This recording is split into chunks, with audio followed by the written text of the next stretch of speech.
Listo. Bueno, chicos, vamos a aceptar acá a estos alumnos y empezamos. Bueno, el día de hoy vamos a hablar sobre el patrístico. Se divide en dos tipos.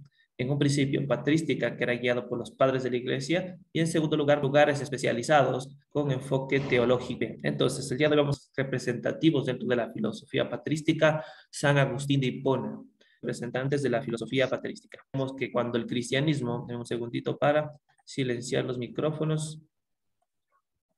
Vemos en un principio, cuando el cristianismo recién estaba en sus orígenes, vemos que para defenderse de los ataques polémicos y de las persecuciones, y asimismo para garantizar su propia unidad contra las escisiones y errores, tuvo que poner en claro sus propios propuestos teóricos y organizarse como sistema doctrinal, o sea, hablando del cristianismo. Se presentó como una expresión completa y definitiva de la verdad que la filosofía griega había buscado, recordando que los antiguos griegos, en la filosofía antigua, ¿qué es lo que busca el fin de los filósofos en sí? Encontrar la verdad mediante la razón, ¿ok? Pero viene una nueva filosofía, la filosofía judeocristiana, que dice, nosotros hemos encontrado la verdad que ustedes siempre buscaron. Esta verdad viene de plano cosmológico, viene de plano y de la mano de Dios, de un Dios que no lo podemos ver, que no lo podemos sentir, pero que existe. Y Él es la razón y la verdad única, ¿de acuerdo? Entonces se implanta como nueva filosofía en el Imperio Romano, ¿bien? Entonces, se presentó como una expresión completa y definitiva de la verdad que la filosofía griega había buscado, aunque solo había hallado una manera parcial e imperfecta. ¿Ok? ¿Cuál era la manera parcial e imperfecta? Es decir, existe la verdad única, aunque no la podemos ver, no la podemos sentir, pero existe. Esta verdad completa es Dios. Una vez en el terreno de la filosofía, el cristianismo sostuvo su continuidad con la filosofía griega y se presentó como la última y la más completa manifestación de la misma. ¿De acuerdo? Así se presenta el origen del cristianismo. ¿Ok? De alguna manera tiene ciertos rasgos parecidos con el platonismo o neoplatonismo. Hablan de un hiperuránio, es decir, de un cielo, de un lugar extracorpóreo que no lo podemos ver, que no lo podemos sentir, pero que sí existe, en donde allí conviven las almas, que era la parte inteligible del cuerpo. También hablan de un dualismo, ¿ok? Antropológico, en la cual el cuerpo del ser humano está dividido en dos, en alma y en cuerpo como tal, y el alma es la parte más inteligible. En la filosofía judeocristiana también el alma es algo muy importante porque viene como siendo parte de Dios, de la parte intercesora con Dios. ¿De acuerdo? Entonces, en ciertas cosas se comparten, ¿no? Compaginan. Eso hablando directamente de cómo inició el cristianismo dentro del Imperio Romano. En un principio, pero en un principio fueron muy perseguidos estos cristianos, los teólogos dentro de la filosofía neoplatónica. Entonces, hablando directamente del origen de la patrística, recuerden, estamos dentro de filosofía medieval, ¿ok? Filosofía antigua terminó ya con los griegos, ¿ok? Entonces, dentro de la filosofía patrística, vemos al comienzo o al principio, la catequesis de la oral de los testigos de Jesucristo. Entonces, ¿cómo empezó siendo primero? Primero quedaron los apóstoles. Los apóstoles, según la Biblia, cada uno tomó su rumbo. Muchos murieron como mártires, muchos murieron expresando la palabra de Dios, algunos murieron pues expresando en lugares que ya tenían su religión bien implantada. Entonces, en un principio, la predicción oral, es decir, la catequesis, la expresión, la enseñanza de forma oral, era la primera forma de aprendizaje de esta nueva filosofía. ¿Ok? Vemos que una parte de esa catequesis se puso por escrito. Esos escritos nosotros los conocemos como evangelios, donde lo encontramos pues en la Biblia. ¿De acuerdo? Cada uno de esos evangelios y versículos que se encuentran dentro de una Biblia completa. Pero antiguamente, algo muy importante dentro de cómo se daba esa catequesis o esa predicación oral, se daba del Antiguo Testamento. En la actualidad nosotros tenemos el Nuevo Testamento, ¿no? Antiguo y Nuevo Testamento. Pero antes solo se hablaba del Antiguo Testamento y ciertas cosas sobre el Mesías, ¿de acuerdo? Porque no estaba todavía escrito. Posteriormente se va escribiendo hasta recopilar un Nuevo Testamento, Antiguo y Nuevo Testamento. Casi al mismo tiempo surgieron resúmenes orgánicos de los artículos dogmáticos. ¿Okay? Entonces, los padres de la iglesia fueron filtrando lo que actualmente conocemos como Biblia, los padres de la iglesia. Si ustedes tienen una iglesia en casa, van a ver que hay distintos tipos de versiones. Por ejemplo, la Reina Valera, que es una versión distinta, que es la que más acomodó al imperio, más acomodó cristiana, apostólica y romana. ¿Okay? La Reina Valera. Entonces, casi al mismo tiempo surgieron conocidos como símbolos de la fe o de credo. Vemos que a mediados del siglo II, recordando que se oficializó el cristianismo como tal en el 380, lógica, ¿qué será especular? ¿Qué será especular? Buscar de alguna manera que la verdad. ¿Pero cómo? Mediante la teología. ¿De dónde nace la teología? Del estudio de las ciencias religiosas dogmáticas. ¿Qué es el dogmatismo? Pues es un conocimiento que no tiene, bueno, un conocimiento completo, intangible, irrefutable, que no tiene otro argumento de comparación. Es decir, lo que dice es la verdad pura, ¿de acuerdo? Es aprendizaje dogmático. Entonces, ¿para qué acudieron a la especulación teológica? Para precisar mejor en símbolos de la fe, deshacer los argumentos heréticos, calumniosas de las autoridades romanas, porque en un principio, durante el siglo I y siglo II, que empezó a expandirse esta nueva filosofía, las autoridades romanas decían que era un comportamiento paganismo que se estaba esparciendo dentro de la sociedad y que tenía solo una función, ir en contra del César, ¿ok? Ir en contra de la organización social que los cristianos, de alguna manera, especulan dogmáticas. ¿Qué es fórmulas dogmáticas? Esos conocimientos que la Biblia da y que son irrefutables, contenidas en los símbolos de fe, como la cruz, la filosofía judeocristiana, por ejemplo, el espíritu, esos argumentos heréticos, defenderse de las...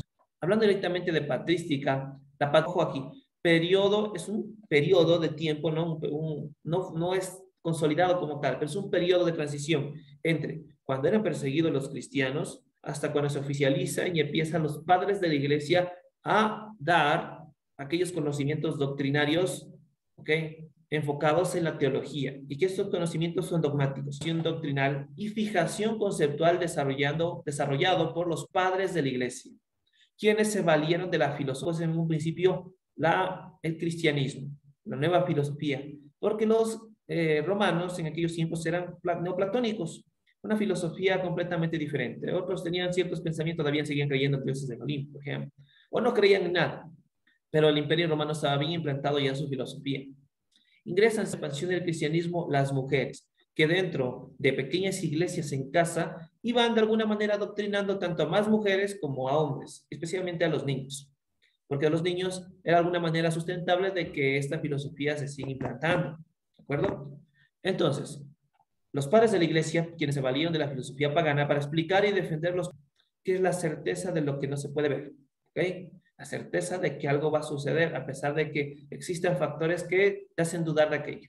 Padres de la iglesia, escritores, bueno, ¿qué son, no? Escritores cristianos de los primeros siglos, la ortodoxia, en la doctrina caral de los errores, sino como fiel comunión doctrinal a la iglesia. ¿Sí? Ellos llevan de una iglesia a la creación de un lugar específico para poder enseñar, ¿ok? De manera ortodoxa y judeocristiana. Hablamos de doctrina católica. Empezamos a hablar sobre catolicismo dentro del Imperio Romano. ¿Qué más debían ser los padres de la iglesia? Tener la santidad a la línea tal como lo establecía la religión, tal como lo establecía Jesucristo, ¿no? Una vida digna, pura, enfocada en los principios cristianos. Eso es ser cristiano católico, ¿bien? La santidad de vida.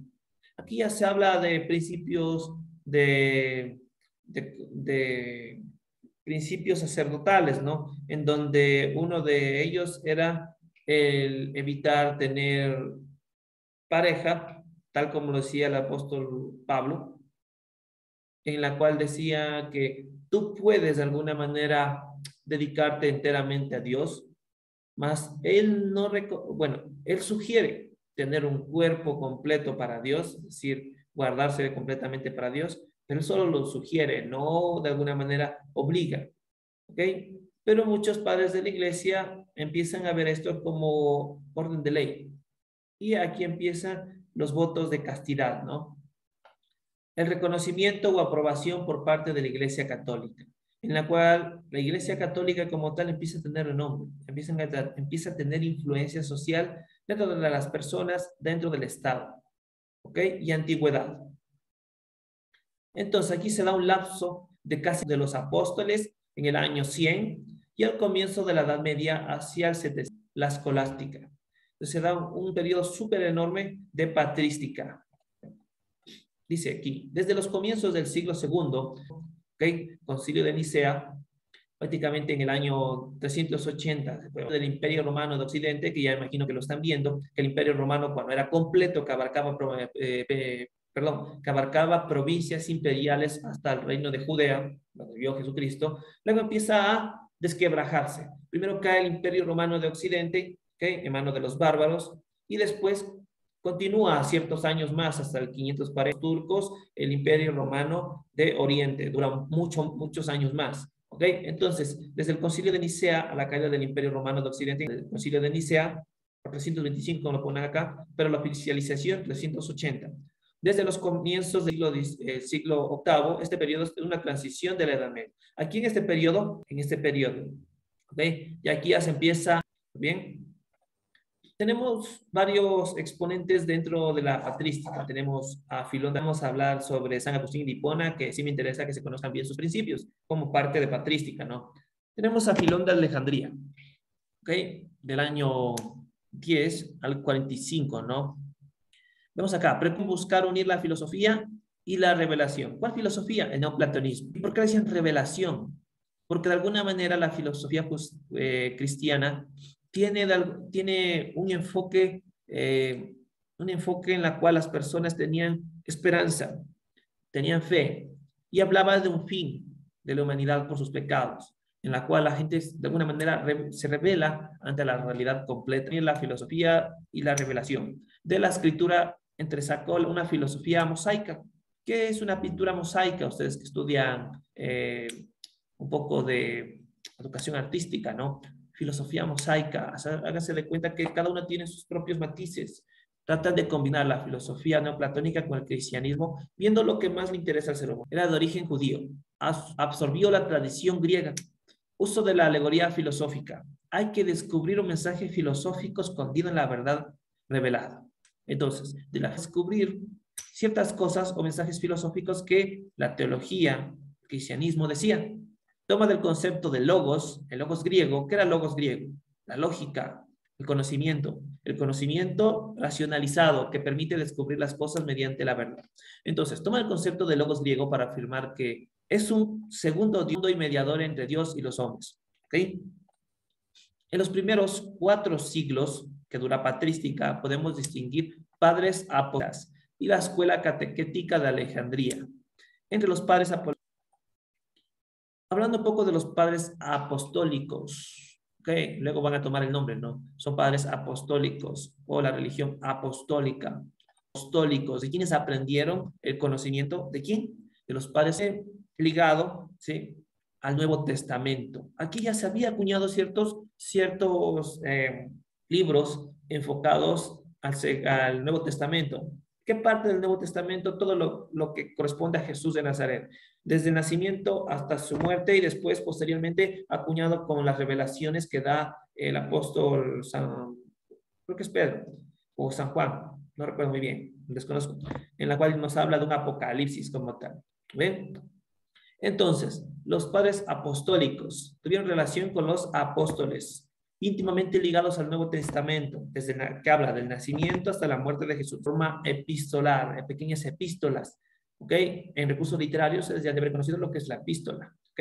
Sus escritos tienen un valor extraordinario para los cristianos por ser los documentos más antiguos de la tradición en materia de fe, pero tienen escaso interés desde el punto de vista filosófico, teológico y especulativo, perdón, me trabé, ¿ok? Directa con los apóstoles, los 12 apóstoles, ¿ok?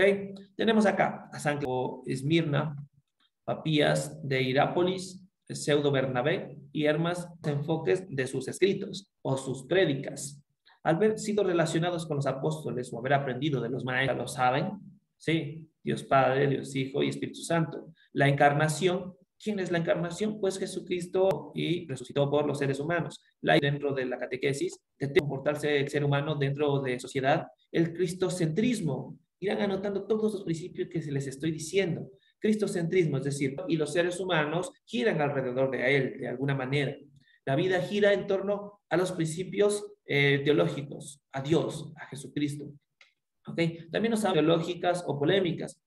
¿Okay? Se dice que la Biblia tiene sí cuestiones morales muy directas, por ejemplo, 10 mandamientos, y no es polémico. No matarás, no robarás, honrarás a tu padre y a tu madre y tendrás larga vida. ¿Ok? No pone de alguna manera controversias o polémicas, sino da directamente directrices. También habla de la intención pastoral, es decir, la exhortación a las virtudes, tanto de la persona que expresa la teología como las personas en griegos, escrita, perdón, en griegos vulgar. ¿Ok? Y dirigidos a cristianos de modesta condición social. Algo que hacía el cristianismo, no solo se fijaba en las personas de alta alcurnia o dinero, por ejemplo, en el platonismo, el que tenía acceso a esto eran los ciudadanos romanos, que tenían de alguna manera su condición de ciudadanía. Al contrario, acá, el cristianismo, y eso es lo que ayudó a expandirse, iba a textos de los padres apostólicos, pues vemos que dirigidos, ¿no? Todos buscaban alguna regulación comunitaria, que es una intervención de la Iglesia de Roma en la crisis de otra comunidad, acción apostólica.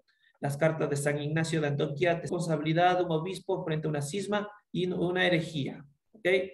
Carta de Bernabé es un tratado de interpretación cristiana del Antiguo Testamento dirigida a los cristianos atraídos por el judaísmo como un mensaje de penitencia para la Iglesia. Bueno, esto lo vamos a hablar de forma muy superficial porque no es un conocimiento que se ha dirigido para nosotros, ¿no? Apostólicos, ahora hablamos de los padres apologistas. Esto también lo podemos encontrar en nuestro texto guía. Está en la página 43, que nos habla directamente de filosofía medieval y patrística, los padres apologistas y los padres, habla también de San Agustín.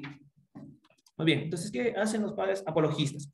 Buscan defenderse de los paganos, que están generalmente en forma de diálogo o de discurso, según las reglas de la retórica griega.